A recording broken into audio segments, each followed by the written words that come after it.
SG Consultancy Services. Study MBBS in Russia, Philippines, Uzbekistan. అంటే main transform అవుదామని ఇప్పటికే transform అయ్యాను. రీసెంట్గా జిమ్ కూడా స్టార్ట్ చేశానండి. ఇంకొక 10-15 కేజీలు తగ్గాలి. ఎందుకంటే తగ్గిన తర్వాత డిఫరెంట్ క్యారెక్టర్స్ ప్లే చేద్దామని యాజ్ అన్ ఆర్టిస్ట్గా మేబీ క్యారెక్టర్స్ అంటే కృష్ణుడు అనేవాడు కామెడీ ఒకటే కాకుండా యాజ్ ఏ క్యారెక్టర్ ఆర్టిస్ట్గా ఏ క్యారెక్టర్ అన్నా చేయగలిగే విధంగా నాకు నేను మౌల్డ్ చేసుకోవాలని మేబీ మంచి డైరెక్టర్లతో వర్క్ చేయాలని అనుకుంటున్నాను. అంటే రీసెంట్గా రిలీజ్ అయిన లగ్గం మూవీలో కూడా చూసాం. కానీ అక్కడ చూసేటప్పటికి బిఫోర్ ఉన్న కృష్ణుడి గారికి ఇప్పుడున్న కృష్ణుడికి చాలా డిఫరెన్స్ అనిపించింది. ఆ వెయిట్ కానీ కంప్లీట్గా. ఎన్ని కేజీస్ లాస్ట్ అయ్యారన్నా మొత్తం? నేను దగ్గరికి ఇప్పుడు 109 ఉన్నా అండి. 109 ఇప్పుడు 160 ఉండేవాడిని.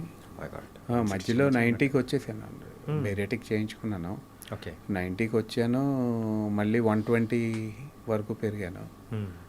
తర్వాత కొంతకాలం వెనిలా అని తన దగ్గర చేశాను. అప్పుడు ఒక 10-15 కిలోస్ తగ్గానండి. మళ్ళీ మానేసాను. ఇప్పుడు మళ్ళీ జిమ్ స్టార్ట్ అయ్యాను. అలా అప్ అండ్ డౌన్స్ జరుగుతూనే ఉంది. బట్ మేబీ ఇక్కడ స్టేబుల్గా తగ్గాలి ఇంకా. అంటే ఏంటంటే న్యాచురల్ ప్రాసెస్ కాకుండా సో కొంచెం మెడికల్ ప్రాసెస్లో మనం వెళ్తున్నాం ఇట్లా వెయిట్ తగ్గించే విషయంలో. సో ఇలా వెళ్ళేటప్పుడు మీరు ఎనీ డిఫికల్టీస్ అనేది ఫేస్ చేసి? ఏముండదండి డిఫికల్టీస్. ఎందుకంటే నేను కూడా అదే అనుకున్నాను. ఆల్రెడీ మనం 160 కేజీస్ ఉంటేనే సైడ్ ఎఫెక్ట్.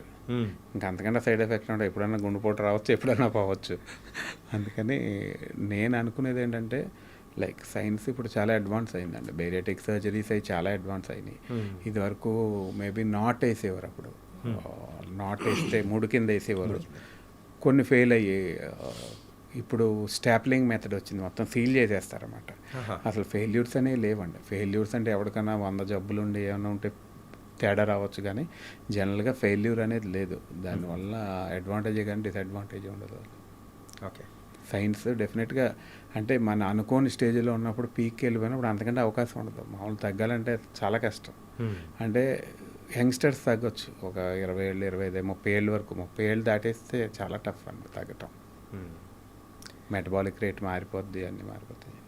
అంటే మీకు యాక్సిడెంట్ అయిన తర్వాత సడన్గా అంత వెయిట్ పుట్ ఆన్ అయినప్పుడు మెయిన్ అంటే యాక్సిడెంట్ అయిన తర్వాత వెయిట్ కొంచెం పెరిగినా నాకు థైరాయిడ్ వచ్చినట్టు తెలియలేదండి. మెయిన్ థైరాయిడ్ వచ్చినప్పుడు 2 years తెలియలేదు. దాంట్లో గ్లాండ్స్ అవి మరిపోయినాయి. ఎందుకంటే నా ఫ్యామిలీ హిస్టరీలో ఎవ్వళ్ళు లావలేరు. మా మదర్ 38 kilos. ఎవరు మా బ్రదర్ కానీ మా సిస్టర్ ఎవళ్ళు లేరు. నేను ఒక్కడే మొత్తం ఫ్యామిలీకి. అంటే వినాయకుడు అవ్వాలని రాసి పెట్టుందేమో మనకి. లేకపోతే ఇలా మేబీ ఏదన్నా మేబీ డెస్టినీ అనుకుంటాం, ఏదనుకుంటాం తెలియదు, కానీ మేబీ అలా ఏమన్నా రాసి పెట్టుందేమో అనుకుంటున్నాను అంతే అండి. అందుకేనమ్మా ఏంటంటే మీరు వినాయకుడు అనే దాన్ని అంటే ఆ క్యారెక్టర్కి అని సో ఆ పేరుకి ఇప్పుడున్న వాళ్ళల్లో సార్థకం చేసింది మీరే అనమాట. Oh we're very happy about that. మిమ్మల్ని చూస్తేనే ఒక యూనిక్ థింగ్ అనేది కూడా గుర్తొచ్చేలాగా మాకు అనిపించింది. ఇట్ వాస్ వెరీ నైస్ అనిపించింది కూడా. థ్యాంక్స్ అండి. అన్న మీరు చేసిన సినిమాలలో ఆ ఓయ్ మూవీ ఒక స్పెషల్ క్యారెక్టరైజేషన్ అనేది కూడా ఉంది. ఏంటంటే సిద్ధార్థ గారితో ఒక ఫ్రెండ్గా కూడా చేశారు. అప్పుడు సందర్భం ఎలా ఉండింది, ఎలా వచ్చింది ఆపర్చునిటీ? ఓయ్ ఆనందరంగా నా బాగా ఫ్రెండ్ అండి. ఆనందరంగా అనిల్ భాను డిజైనర్స్, చైతన్య అంత ఫ్రెండ్స్. అలా ఓయ్ వినాయకుడు స్టార్ట్ అవ్వలేదు అప్పటికి. ఇంకా ఓకే, స్టార్ట్ అవ్వకముందే ఆనందరంగా నాకు ఓయ్లో క్యారెక్టర్ ఆఫర్ చేశారు. ఆ క్యారెక్టర్ చేయటం అంటే అందులో కూడా నాకు సెన్సిబుల్ రోలే. ఫ్రెండ్గా చాలా న్యాచురల్గా ఉంటుంది రోలు, రియలిస్టిక్గా. అప్పుడు ఆ ఫిలిము చేసినప్పుడు మంచి ఫిలిం అని ఫీల్ అయ్యాను. కానీ ఈ మధ్య రీసెంట్గా మళ్ళీ రిలీజ్ అయినప్పుడు దాని వాల్యూ తెలిసింది అనమాట. అన్ని థియేటర్లు సూపర్ ఫుల్ అయిపోయినాయి. సిద్ధార్థ్తో కలిపి నేను కూడా థియేటర్కి వెళ్ళాను. యూత్ అంతా ఎంత ఎంజాయ్ చేస్తారంటే అన్ని పాటలు ప్రతిదీ హమ్ చేసి డ్యాన్సులు చేయటం, ప్రతి డైలాగు ముందే చెప్పేయటం. అమ్మో ఇప్పుడు వచ్చి ఉంటే ఇంకెంత పెద్ద హిట్ అవుతుందో. మేబీ అప్పుడు ఎందుకో మేబీ హీరోయిన్ లాస్ట్లో చచ్చిపోతున్నాను ఎందుకు. అప్పుడున్న కొంచెం డ్రామా ఫిలిమ్స్ ఎక్కువ ఆడి అప్పుడు మేబీ ఎందుకు ఆడలేదు తెలియదు. దానికి కారణం కానీ ఒక మంచి సినిమా ఇప్పుడు చూస్తే దాని వాల్యూ తెలుస్తుందండి. మేబీ ఆనందరంగతోనే కలిపి చూశాను. మనం ఫ్రెండ్స్ అందరం శాంతి థియేటర్కి వెళ్ళాం. Okay. నిజంగా చాలా ఎంజాయ్ చేశాను. ఆ మూవీ అంటే మిడిల్ క్లాస్ కాన్సెప్ట్ ఏదైనా ఉంది అంటే అది రీ రిలీజ్ సినిమాలేమో. యా రీ రిలీజ్ చూస్తున్నప్పుడు మీకు ఏమనిపించింది? ఎంజాయ్మెంట్ కానీ వేరే లెవెల్లో ఉంటున్నాయి కదా. యా యా వేరే లెవెల్. అదే జనాలతో అందరితో ప్రతి ఒక్కళ్ళు ప్రతి డైలాగ్ చెప్తున్నారు ఇప్పుడున్న యంగ్స్టర్స్. Yeah. అంటే వాళ్ళు చూసేసి ఎంతో జీర్ణించుకున్నారు ఆ లవ్ స్టోరీని. ముందే మొత్తం అంతా పేపర్లు ఇసిరేయడం, ఒక పెద్ద సూపర్ స్టార్ ఫిలిం చూసినట్టు ఫీల్ అయ్యాను. ఫీల్ అయిపోయాడు. అంటే సిద్ధార్థ గారితో ఇప్పటికీ టచ్లో ఉన్నారా? లేదండి. ఓకే. సో ఆ మూవీ తర్వాత అంతే. లాస్ట్. నైస్. ఇంత మంచిగా స్కిల్స్ అనేది కూడా చెప్తున్నారు. మీరు తొందరలో ఏమన్నా డైరెక్షన్ చేసే ఛాన్సెస్ కానీ ఆ ఒక అడుగులు ఏమన్నా ఐడియాస్ ఏమన్నా ఉన్నాయా? ప్రస్తుతానికి ఐడియా లేదండి. ఎందుకంటే చేయలేం. అంటే మేబీ ఇట్స్ ఆల్వేస్ అప్పుడైతే చేద్దునేమో. మేబీ యాక్టర్ అవ్వకపోతే అప్పుడు డైరెక్షన్ డిపార్ట్మెంట్ డెఫినెట్గా డైరెక్షన్ చేద్దును. ఎందుకంటే మైండ్ అట్ సైడ్ లేదండి. ఆ మైండ్ అట్ సైడ్ ఉంటే ఏదో డైరెక్షన్ చేయాలి కదా అని ఏదో కథ అల్లేసి చేయలేం. బికాస్ డైరెక్షన్ అనేది ఇట్స్ వెరీ టఫ్.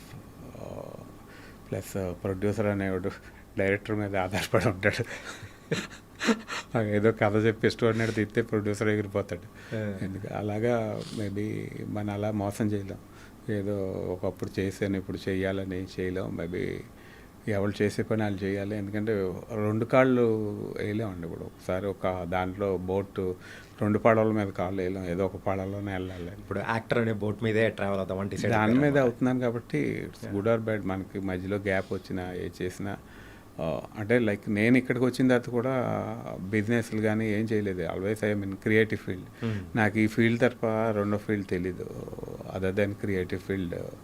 నాకు బిజినెస్లు కానీ ఇంకోటి కానీ ఏం తెలీదు. మేబీ మోస్ట్లీ ఈ 6 years 7 years గ్యాప్ అనేది వచ్చింది కదా.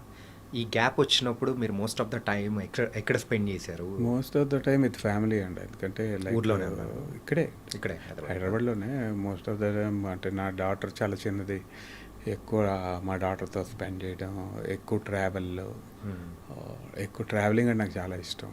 Like most of the time ట్రావెలింగ్లోనే ఎక్కువ ట్రావెల్ చేయటం ఫ్యామిలీతో. ట్రావెలింగ్ అంటే ఎక్కడికి వెళ్ళారన్నా ఎక్కువగా?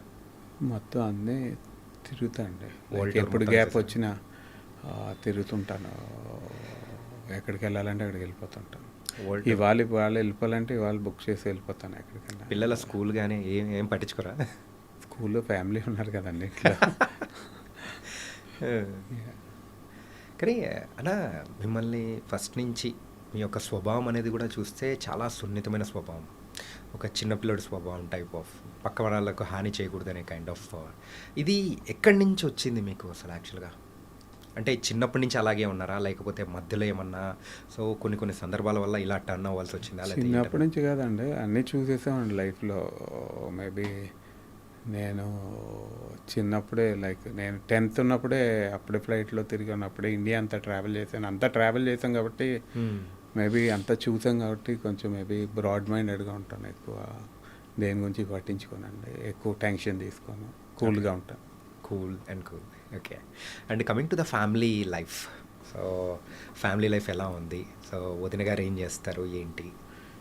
మా వైఫ్ అదే తను హౌస్ వైఫ్ అండి. జాబ్ చేసేది. ఆఫ్టర్ మ్యారేజ్ మానిపించింది మేబీ. తర్వాత తను ఇప్పుడు శారీస్ బిజినెస్లో రీసెంట్గా లైక్ అభిలాష రెడ్డి అనే ఫ్రెండ్తో కలిపి స్టార్ట్ చేసింది.